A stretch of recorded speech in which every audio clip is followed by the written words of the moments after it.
नमस्कार, मैं हूं चौखान। दिन भर की खबरों में सबसे पहले डालती है नजर आज के मुख्य समाचारों पर। ईंट भट्टा मजदूरों ने किया प्रदर्शन, मजदूरी दरें तय करने की मांग। ईंट का दूसरा दिन हल्की बारिश में भीगते हुए पहुंचे 88.99% अभ्यर्थियों ने दी परीक्षा। हनुमानगढ़ टाउन में स्थानांतरित होम ब्लॉक स्तर के सरकारी कार्यालय, आपने मुख्यमंत्री के नाम एडीएम को सौंपा ज्ञापन।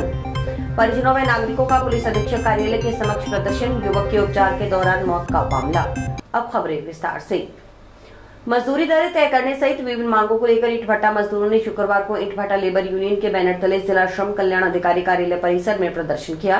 प्रदर्शन के बाद मांगों के संबंध में श्रम कल्याण एवं समझौता अधिकारी को ज्ञापन सौंपा गया।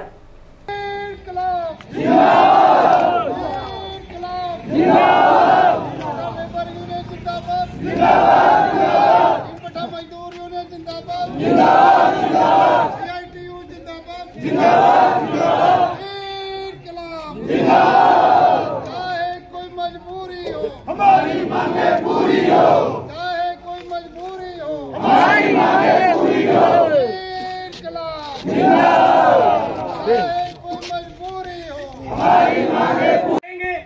तो वो कार्यक्रम में प्रदर्शन में जाएगा, हम कहेंगे भी नहीं जाओ, रेट ऊपर से आ जाएगा तो मजदूर नहीं जाएगा। तो ऊपर वाला रेट मिल गया सबको, क्या फिर अटकी हुई है पर्ची रास्ते में? नहीं, पूछ लेना उनसे भी कि रास्ते में अटकी हो तो वो और बता दो, पकड़ ले हम। रास्ते में रुकी, बीकानेर रुक गई हो रास्ते में आती हुई।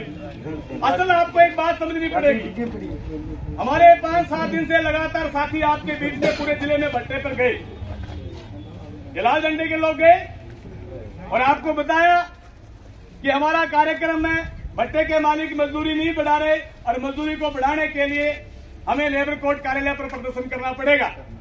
एक यूनियन और भी है आपकी, ईंट भट्टे पर एक यूनियन और भी है, वो आज तक नहीं गई।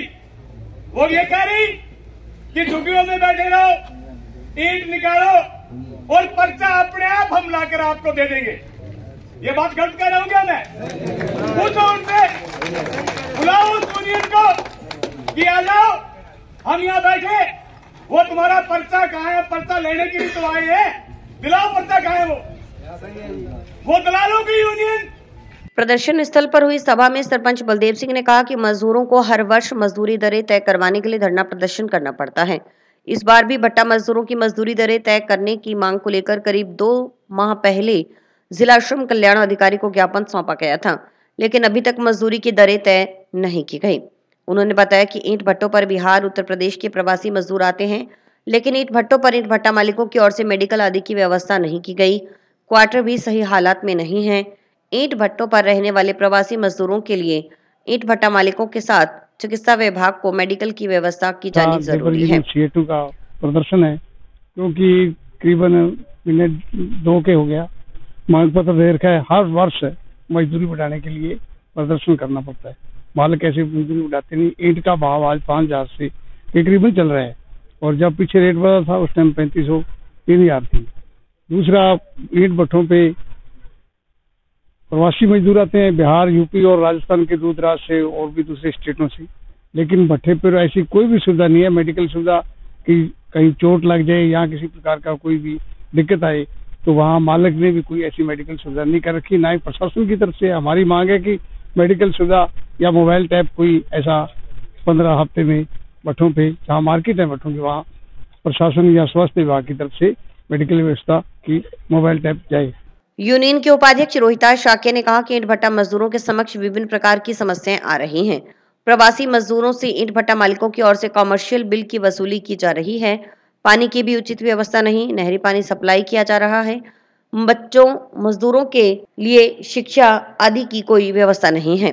आसमान छू रही महंगाई के दौर में मजदूरी की दरें ना के बराबर हैं। पर कॉमर्शियल बिल लगाया जा रहा है और यहाँ की जो सी पेयजल व्यवस्था है बिल्कुल ही नए के समान है। नहरों से पानी भरकर मजदूरों को सप्लाई किया जा रहा है और अशिक्षा का अभाव है।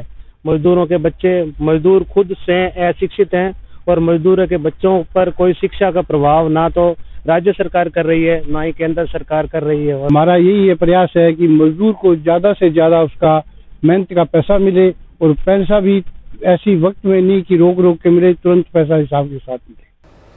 माध्यमिक शिक्षा बोर्ड की राजस्थान अध्यापक पात्रता परीक्षा हनुमानगढ़ में शुक्रवार को शांतिपूर्वक संपन्न हो गई।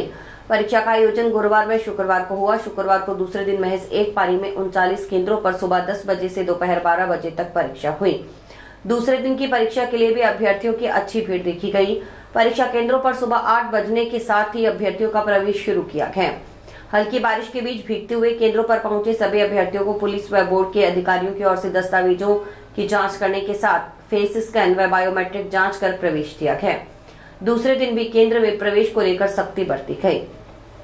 परीक्षा शुरू होने से 2 घंटे पहले सेंटर पर रिपोर्टिंग शुरू हुई। सेंटर पर अभ्यर्थियों की एंट्री से पहले उनके admit card, ID proof check किए गए। 9 बजते ही परीक्षा केंद्रों के गेट बंद कर दिए गए और देरी से आने वाले अभ्यर्थियों को प्रवेश नहीं दिया गया। इससे कई अभ्यर्थियों को परीक्षा से वंचित रहना पड़ा। समय निकलने के बाद आए कुछ अभ्यर्थी गेट बंद होने पर रोने लगे और कई बार आग्रह किया कि उनको अंदर आने दिया जाए, लेकिन उन्हें केंद्र में प्रवेश नहीं मिला। इससे पहले अभ्यर्थी 7 बजे से ही परीक्षा केंद्रों के आगे पहुंचना शुरू हो गए थे। इसके चलते 8 बजे तक परीक्षा केंद्रों पर लंबी लंबी कतारें लग गई। 8 बजे प्रशासन की ओर से केंद्र में प्रवेश शुरू किया गया। सभी केंद्रों में प्रवेश से पहले अभ्यर्थियों की कड़ी जांच की गई। महिलाओं की ज्वेलरी उतरवाई गई। हाथ पैर में बंधे धागे और कपड़ों पर लगे एक्स्ट्रा बटन भी काटे गए। जूते खुलवाए गए। पुलिसकर्मियों ने महिलाओं की ज्वेलरी के साथ बालों में लगी क्लिप तक हटवा दी। अभ्यर्थियों को परीक्षा केंद्र में प्रवेश देते ही बायोमेट्रिक साइन भी करवाए गए। सभी केंद्रों पर पुलिस और सुरक्षा के पुख्ता इंतजाम देखे गए। फेस स्कैनिंग और बायोमेट्रिक सिस्टम के कारण परीक्षा केंद्रों में प्रवेश की गति धीमी रही। अभ्यर्थियों को काफी समय लाइन में लगे रहना पड़ा। डमी अभ्यर्थियों पर अंकुश लगाने के लिए रीट परीक्षा में पहली बार अभ्यर्थियों का फेस रिकॉग्निशन हुआ है। एडमिट कार्ड में अभ्यर्थी की ओर से लगाई गई फोटो का सेंटर पर लाइव फोटो से मिलान होने पर ही अभ्यर्थी को केंद्र में प्रवेश दिया गया। इसके साथ ही अंगूठे का निशान भी लिया गया। परीक्षा समाप्त होने के बाद अभ्यर्थियों के गंतव्य स्थान पर रवाना होने के चलते शहर में जाम की स्थिति रही। रोडवेज बसों में अभ्यर्थियों की भीड़ रही। पुलिस प्रशासन ने रीट परीक्षा शांतिपूर्ण संपन्न होने पर राहत की सांस ली। जिले में 37,000 से ज्यादा परीक्षार्थियों ने रीट 2024 की परीक्षा दी है। इसके लिए जिला प्रशासन की ओर से जिला कलेक्टर श्री कानाराम जी के नेतृत्व में काफी होमवर्क किया और हमने सुनिश्चित किया कि परीक्षा शांतिपूर्ण और निष्पक्ष रूप से हो, बिना किसी व्यवधान और नकल आदि की हो सुनिश्चित हो। साथ ही साथ हमने ये भी ध्यान रखा था कि उसमें जो परीक्षार्थी आए उनके लिए भी काफी सुविधाजनक पहुंच सुनिश्चित हो। इसलिए हमने रोडवेज बसें भी लगाई थी और ये आपको पता ही है कि राज्य सरकार द्वारा किराया फ्री किया गया था इस परीक्षा के लिए। हम लोगों ने सभी सेंटर्स पर, जिसमें मुख्य जिला शिक्षा अधिकारी माध्यमिक और मैं खुद, हम तीनों ने प्रत्येक सेंटर का व्यक्ति से निरीक्षण किया था। और जो इस बार नया एक गवर्नमेंट द्वारा किया गया है कि प्रत्येक परीक्षा रूम में और जहां पर पेपर खोले जाएंगे उस रूम में सीसीटीवी कैमरे इंस्टॉल किए गए थे। हनुमानगढ़ में मुझे बताते हुए काफी खुशी है कि यहाँ 100% सीसीटीवी कैमरे इंस्टॉल हुए और वो कंडक्ट या चलाए भी गए, उनके द्वारा मॉनिटरिंग भी की। रीट परीक्षा देने दूर दराज से आए अभ्यर्थियों के लिए अंबेडकर नवयुवक संघ की ओर से जंक्शन स्थित अंबेडकर भवन में खाने पीने और ठहरने की निःशुल्क व्यवस्था की गई। संघ पदाधिकारियों व सदस्यों ने अभ्यर्थियों के लिए आवश्यक व्यवस्थाएं की। संघ के जिला सचिव सुनील मेघवाल व मदनलाल मेघवाल ने बताया कि रीट अभ्यर्थियों के लिए सुबह नाश्ता व सुबह शाम भोजन की व्यवस्था रही। 3 दिन तक करीब 150 अभ्यर्थियों के लिए अंबेडकर भवन में व्यवस्था की गई। पूर्व में भी जिला मुख्यालय पर होने वाली सरकारी परीक्षाओं में हिस्सा लेने के लिए आने वाले अभ्यर्थियों के लिए अंबेडकर भवन में खाने पीने व ठहरने की निःशुल्क व्यवस्था की जाती है। एग्जाम में बच्चे बाहर से आए हुए थे, उनके लिए खाने पीने और रहने की व्यवस्था की गई। अंबेडकर भवन हनुमानगढ़ में निःशुल्क व्यवस्था थी और हमारे सभी पदाधिकारियों का हार्दिक आभार है। सुबह नाश्ता था और सुबह शाम खाना की व्यवस्था। जिला कलेक्टर कानाराम ने शुक्रवार को नोहर पंचायत समिति का निरीक्षण किया। इस दौरान उन्होंने विभिन्न विभागों का निरीक्षण किया और उपस्थित कर्मचारियों को आवश्यक दिशा निर्देश दिए। इस अवसर पर विकास अधिकारी पवन कुमार, प्रधान सोहन ढील सहित अनेक कर्मचारी मौजूद रहे। जिला कलेक्टर कानाराम ने नोहर पंचायत समिति में विभिन्न विभागों का निरीक्षण किया, जिसमें उन्होंने कार्यों की प्रगति का जायजा लिया और आवश्यक दिशा निर्देश दिए। इस निरीक्षण के दौरान उन्होंने विभिन्न विभागों के अधिकारियों से बातचीत की और कार्यों में तेजी लाने के लिए आवश्यक कदम उठाने के निर्देश दिए। इस अवसर पर जिला कलेक्टर कानाराम ने कहा कि नोहर पंचायत समिति में विभिन्न विभागों के कार्यों में तेजी लाने के लिए आवश्यक कदम उठाए जाएंगे। उन्होंने कहा कि विभिन्न विभागों के अधिकारियों को अपने कार्यों में तेजी लाने के लिए संबंधित दिशा निर्देश दिए गए हैं। पंचायत समिति का एक प्लान निरीक्षण था, मुझे कल आना था बट कल मीटिंग की वजह से नहीं आ पाया था, आज मैंने किया है। तो प्रयास ये रहा कि सभी शाखाओं में जाकर किस तरह वो पत्रावलियों का निस्तारण कर रहे हैं, कितना समय लग रहा है।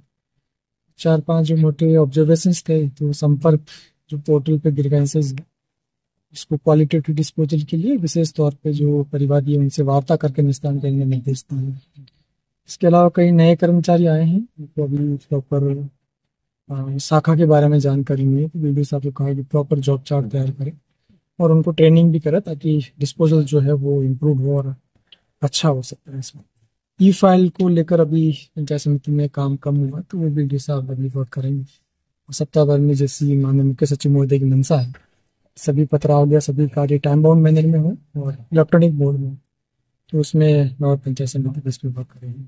बाकी जितनी भी शाखाएं हैं उनमें ठीक है, कर्मचारी काफी है, उन सबको जॉब डिवाइड करके प्रॉपर यूज करने के लिए। जिला मुख्यालय के समग्र विकास के लिए ब्लॉक स्तर के सभी सरकारी कार्यालयों को हनुमानगढ़ टाउन में स्थानांतरित करने की मांग आम आदमी पार्टी ने राज्य सरकार से की है। इस संबंध में आप कार्यकर्ताओं ने शुक्रवार को जिला अध्यक्ष सुरेंद्र बेनीवाल के नेतृत्व में मुख्यमंत्री के नाम एडीएम को ज्ञापन सौंपा।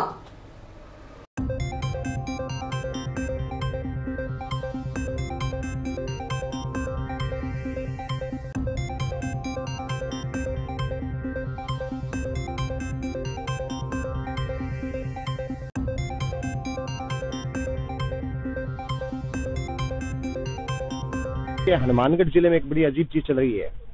हनुमानगढ़ जिले के समग्र विकास के लिए जरूरी ये था कि जब भी जिला स्टैब्लिश हुआ था तो जो नए दफ्तर थे वो जंक्शन स्थापित किए जाते, इसमें कोई एतराज नहीं था। लेकिन वहां जो मौके के अधिकारी थे या जो जनप्रतिनिधि थे, उन लोगों ने क्या किया, टाउन के सारे सरकारी जो दफ्तर थे जिला स्तर के, उन सबको जंक्शन ले आए और टाउन को एकदम से जो है वो खाली कर दिया गया। वर्तमान में टाउन में मुख्य ब्लॉक शिक्षा अधिकारी का ऑफिस है, पंचायत समिति जो है वहाँ है, नगर परिषद का मुख्य कार्यालय वहाँ है, एक्साइज ऑफिसर वहाँ बैठता है। अभी हाल ही में जो है वो सेल टैक्स का ऑफिस था, उसको उठा के लेके आए हैं और देवस्थान विभाग का ऑफिस था, उसको उठा के लेके आए हैं। मैं हनुमानगढ़ टाउन की जनता की मांग रख रहा हूँ प्रशासन के सामने कि जब जिला स्तर के अधिकारी बैठते हैं, अतिरिक्त जिला स्तर के अधिकारी बैठते हैं, तो फिर जिला स्तर पर आप ब्लॉक स्तर के अधिकारियों को क्यों बैठा? आज हमने दोबारा एक कलेक्टर साहब को ज्ञापन दिया है। कुछ दिन पहले हमने टाउन में जो एक धरना दिया था सीबी ऑफिस के सामने, वो वहाँ से उठा के और जंक्शन में शिफ्ट कर रहे हैं। अब कल वापस सुनने में आया कल वहाँ से वो ऑफिस शिफ्ट करेंगे, इसलिए हमने सीबीओ मैडम को भी और कलेक्टर साहब को भी ये ज्ञापन दिया कि वो वहीं पे यथावत रहना चाहिए। अब अगर वहाँ से कल उठाएंगे तो हम वहाँ पे पहुंचेंगे और हमारा धरना प्रदर्शन जो भी करेंगे उसमें कुछ भी अगर कुछ अनडिसिप्लिन ऐसा कुछ होता है तो वो उसके लिए प्रशासन जिम्मेदार रहेगा। टाउन स्थित बेनीवाल आर्थो व मैटरनिटी हॉस्पिटल में भर्ती खांसी बुखार से पीड़ित युवक की उपचार के दौरान मौत के मामले में चिकित्सकों पर इलाज में लापरवाही बरतने का आरोप लगाने वाले परिजनों व नागरिकों ने शुक्रवार को पुलिस अधीक्षक कार्यालय के समक्ष प्रदर्शन किया। परिजनों व नागरिकों ने वार्ता में दिए गए आश्वासन अनुसार कार्रवाई नहीं होने पर नाराजगी जताई और जल्द कार्रवाई न होने पर आंदोलन तेज करने की चेतावनी थी। नहीं चलेगी, नहीं चलेगी। डॉक्टर धर्मेंद्र राज को गिरफ्तार करो, गिरफ्तार करो, गिरफ्तार करो। डॉक्टर धर्मेंद्र राज को गिरफ्तार करो, गिरफ्तार करो, गिरफ्तार करो। लाठी के बल पर हॉस्पिटल नहीं चलेंगे, नहीं चलेंगे, नहीं चलेंगे। पुलिस के बल पर यह हॉस्पिटल नहीं चलेंगे, नहीं चलेंगे, नहीं चलेंगे। पुलिस की गुंडागर्दी नहीं चलेगी, नहीं चलेगी, नहीं चलेगी। पुलिस की गुंडागर्दी नहीं चलेगी, नहीं चलेगी, नहीं चलेगी। प्रदर्शन के दौरान हुई सभा में माकपा नेता रामेश्वर वर्मा ने बताया कि गांव कोहला निवासी अमित कुमार को परिजनों ने 19 फरवरी को टाउन स्थित Beniwal ortho and maternity hospital में भर्ती करवाया था। डॉक्टर धर्मेंद्र रोज की ओर से अमित कुमार का इलाज किया गया। अमित कुमार की हालत में सुधार न होने पर उसके परिजनों ने चिकित्सक से बात कर कहा कि अगर वे इलाज नहीं कर सकते तो वे अन्य चिकित्सक को दिखा देते हैं। इससे डॉक्टर धर्मेंद्र रोज नाराज होकर अपने निवास पर चले गए। उनके पीछे अमित कुमार के परिजन डॉक्टर धर्मेंद्र रोज के पास पहुंचे और माफी मांगी कि उनसे गलती हो गई, उनसे मरीज का उपचार करने को कहा। काफी मिन्नतें करने के बाद डॉक्टर धर्मेंद्र रोज इलाज करने को राजी हुए, लेकिन इस बीच समय पर इलाज न मिलने के कारण अमित कुमार की 21 फरवरी की शाम को करीब 4 बजे मौत हो गई। इसके बाद जब परिजनों ने अमित कुमार का शव मांगा तो चिकित्सकों ने 10,000 रुपए की डिमांड की, जबकि 50,000 रुपए मरीज के परिजनों की ओर से एडवांस में जमा करवा दिए गए थे। 10,000 रुपए जमा करवाने के बाद ही शव देने की बात चिकित्सकों ने कही। उन्होंने आरोप लगाया कि चिकित्सक की लापरवाही से अमित कुमार की मौत हुई है। उसके परिवार पर दुखों का पहाड़ टूट पड़ा, बावजूद इसके अमित कुमार का शव परिजनों को नहीं दिया गया। इस बात को लेकर अस्पताल के सामने धरना दिया। प्रशासन व पुलिस के अधिकारियों के साथ 22 फरवरी को समझौता हुआ। वार्ता में सहमति बनी कि प्रकरण की जांच के लिए उच्च स्तरीय कमेटी बनाई जाएगी। कमेटी 3 दिन में जांच कर रिपोर्ट देगी। उसके आधार पर मुकदमा दर्ज करने सहित अन्य कार्रवाई की जाएगी। कमेटी तो बन गई, लेकिन 6 दिन बाद भी जांच नहीं हुई। उन्होंने मांग की कि जांच कर दोषी चिकित्सक के खिलाफ मुकदमा दर्ज कर कानूनी कार्रवाई की जाए। प्रदर्शन व सभा के बाद परिजनों व नागरिकों की एसपी अरशद अली से वार्ता हुई। एसपी ने सोमवार तक रिपोर्ट प्राप्त होने के लिए आश्वस्त किया। वार्ता में नागरिकों ने चेतावनी दी कि यदि 6 मार्च तक न्याय नहीं हुआ तो 7 मार्च को पुलिस अधीक्षक कार्यालय के समक्ष बेमियादी धरना लगाया जाएगा। वो हमने कमेटी को तो लिख दिया, तीनों की कमेटी पे भरोसा है। आप एफआईआर कर लो, जो आप करेंगे तो ठीक है। एफआईआर जांच तो आपने करनी है, कमेटी तो नहीं। हाँ, कमेटी रिपोर्ट की बात तो देख, हाँ आपने करनी है। और आप बार बार ये कहते हो कि एफआईआर दर्ज करो, एफआईआर दर्ज करेंगे, तो जो भी प्रोसीजर है वो पूरा करके एफआईआर दर्ज करो। आप हम सिर्फ एफआईआर रिपोर्ट आ जाने दो, आप ही मिल लो। एसपी साहब को ये बताने के लिए आए हैं कि अगर हमारे सवाल पे एफआईआर दर्ज नहीं हुई, हमारे साथ न्याय नहीं हुआ, तो हम 8 मार्च को हम यहाँ पर जो है, आज शुक्रवार है, शुक्रवार के दिन ही जो है यहाँ पर हम हमारा धरना लगाएंगे। 30,000 आए हैं तो हम कोई बात ही नहीं करेंगे। हम कह रहे हैं निश्चित तौर से कोई आंदोलन कुछ नहीं है, वो तो फोन पे किए हैं। अगर वो अब भी झूठ बोलते हैं तो इससे बड़ी बात और क्या होगी। हमारे साथ आके बैठे, अगर 30,000 रुपए गए हैं सिर्फ, तो हम उनके पैर पकड़ेंगे। और इस तरह से करना शोभा नहीं देता, क्योंकि वो एक पैसा जो है वो माननीय पैसा है। हम डॉक्टर के, जब कोई भी आदमी बीमार होता है और डॉक्टर की चौखट पे पहुंच जाता है तो उसको सांस आती है कि मेरी जान बच जाएगी। उसमें तो क्या है कि उनकी यूनियन है और निश्चित तौर से यूनियन उनकी मदद करती है, और मदद करते करते वो यहाँ तक पहुंच गए कि ये जो आंदोलन कर रहे हैं, इनका काम तो आंदोलन करना है, ये असामाजिक तत्व है। असल में अगर किसी के साथ न्याय के खिलाफ लड़ना हो, न्याय के लिए लड़ना हो, कोई किसी पे जुल्म हो रहा है उसके खिलाफ लड़ना हो, चाहे पुलिस का हो, चाहे प्रशासन का हो, किसी के खिलाफ हो, हम राजनीतिक कार्य करते हैं। और राजनीतिक पार्टियां बनती इसी बात के लिए कि जनता के साथ खड़ी रहे।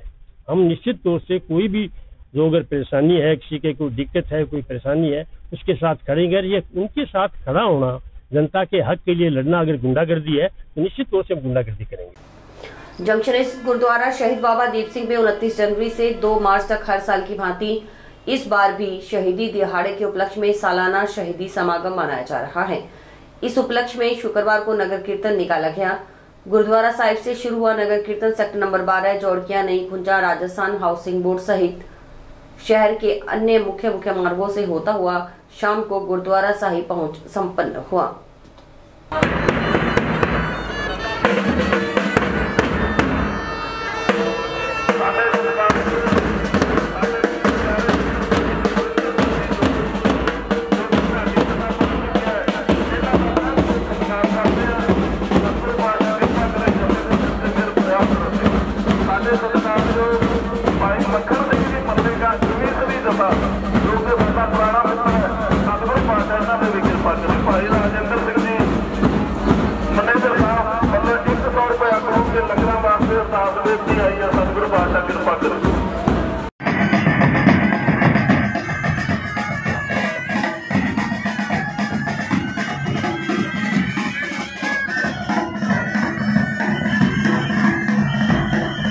नगर कीर्तन की शुरुआत गुरुद्वारा साहिब से पंच प्यारों की अगुवाई में सरबत के भले की अरदास के साथ की गई, जिसके बाद नगर कीर्तन में सहयोग करने वालों को गुरुद्वारा सिंह सभा के प्रधान नक्षत्र सिंह, गुरुद्वारा बाबा दीप सिंह प्रधान जरनैल सिंह मुत्ती ने सरोपा और शील्ड देकर सम्मानित किया।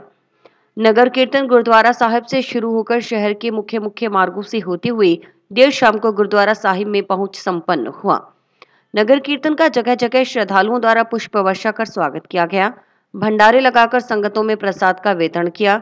नगर कीर्तन में डाडी जत्था जसविंदर सिंह जोश व कविसरी जत्था मक्खन सिंह मल्लिका ने गुरु इतिहास का बखान किया। गुरुद्वारा प्रधान जरनैल सिंह मुत्ती व प्रवक्ता मास्टर सुरेंद्र सिंह ने बताया कि 2 मार्च की सुबह 9:15 बजे श्री अखंड पाठ की लड़ी के भोग डाले जाएंगे। इसके बाद 10 बजे समागम दीवान सजाए जाएंगे। सालाना शहीदी समागम में गुनी ज्ञानी जत्थे गुरुवाणी से संगत को निहाल करेंगे। 11 फरवरी से अब तक गुरु का लंगर अटूट बरताया जा रहा है। स्टेट सेक्रेटरी सरदार प्रीतम सिंह ने सभी का धन्यवाद दिया। आयोजन को सफल बनाने में रूट पायलट की सेवा मास्टर सुरेंद्र सिंह, जोगेंद्र सिंह, जसपाल सिंह द्वारा की गई।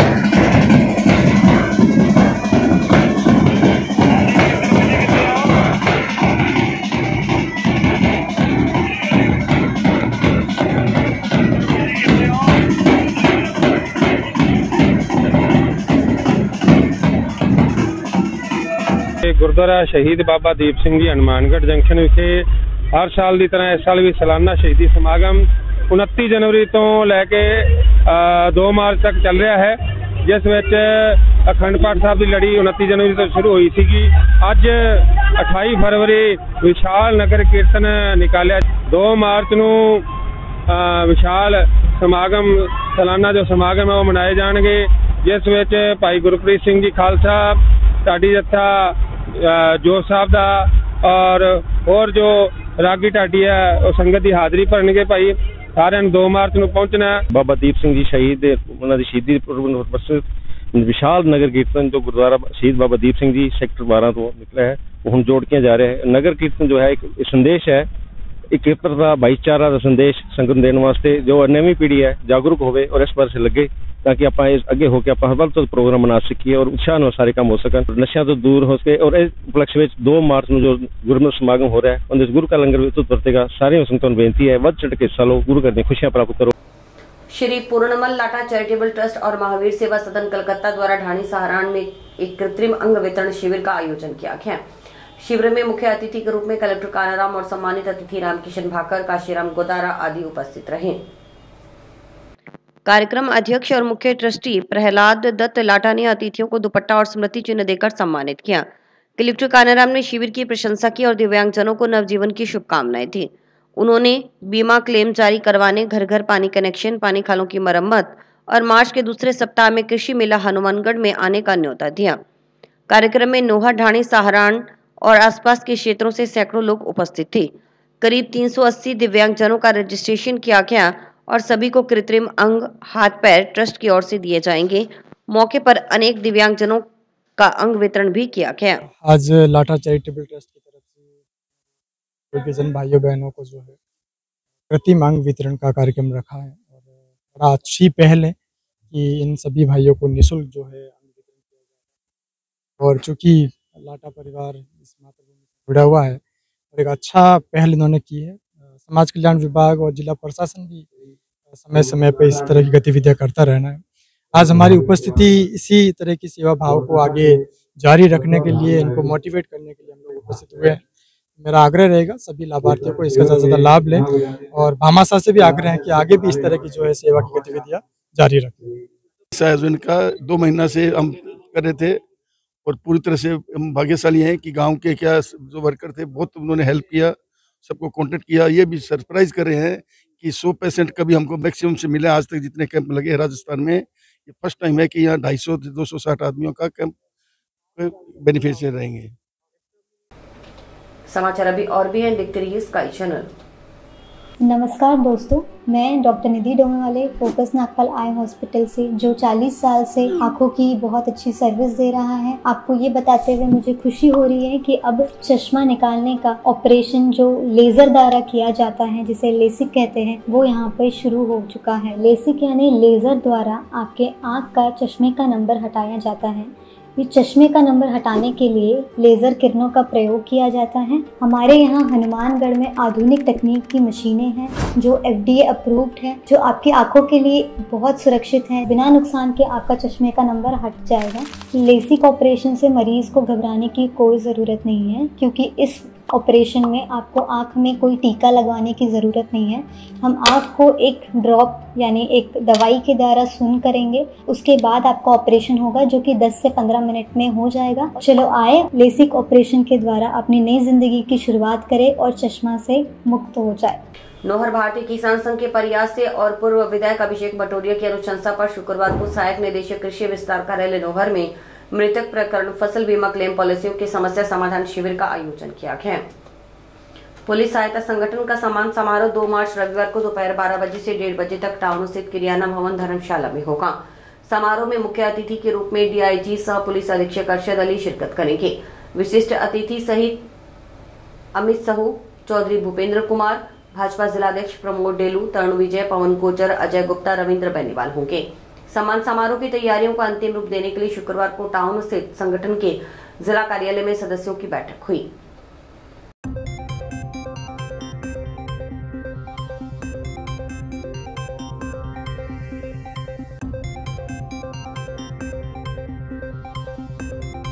सहायता संगठन जिला रामनगर राजस्थान, हमारी टीम पीएसएस 2 मार्च को रविवार के दिन प्रोग्राम सम्मान समारोह प्रोग्राम करने जा रही है। उसमें हम हमारे एसपी सर जो अभी डीआईजी बने हैं और उनको जो डिस्क अवार्ड मिला उसको उन्होंने जिले में बहुत अच्छे कार्य किए हैं, उनको हमारी टीम उनकी टीम उनको सम्मानित करने जा रही है। साथ में ही हमारी न्यू जिला कार्यकारिणी के सभी सदस्यों को नियुक्ति कार्ड और आईडी कार्ड दिए जाएंगे, क्योंकि उन्होंने शहर के अंदर नशे को ऊपर जो लगाम लगाई है, जो बढ़ते क्राइम पर लगाम लगाई है, बहुत ही अच्छा, बहुत ही सराहनीय कार्य कर रहे हैं। बंद नाली को खुलवाने की मांग के संबंध में चक 16 एसएसडब्ल्यू में वार्ड 2 ग्राम पंचायत मेहरवाला तहसील टिब्बी के बाशिंदों ने शुक्रवार को एडीएम को ज्ञापन सौंपा। ग्रामीणों ने बताया कि चक 16 एसएसडब्ल्यू के वार्ड 2 में मोहम्मद सदीक के घर से लेकर इलास खान के घर तक नाली चालू हालत में थी। राजा बली यारू खान ने बीच में अपने घर के आगे से नाली को ईंटों व मिट्टी डालकर बंद कर दिया। वार्ड वासियों की ओर से ग्राम पंचायत मेहरवाला को शिकायत भी की गई।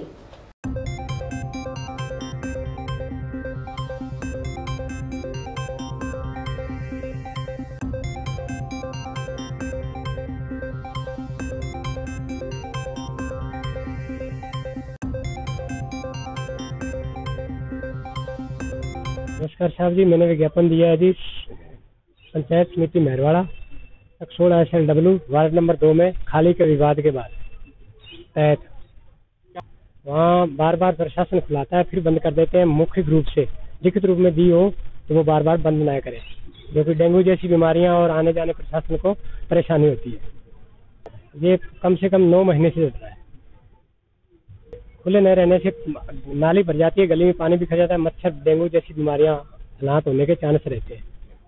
पंचायत लेवल पे जन सुनवाई नहीं होती, वहाँ सुनवाई कोई नहीं। मैं 3-4 दफा जाया हूँ, एसडीएम साहब को भी ज्ञापन दिया, उन्होंने लेटर के लिए भी बीएलओ को साहब को बोला, पर अभी तक कोई सुनवाई नहीं हुई।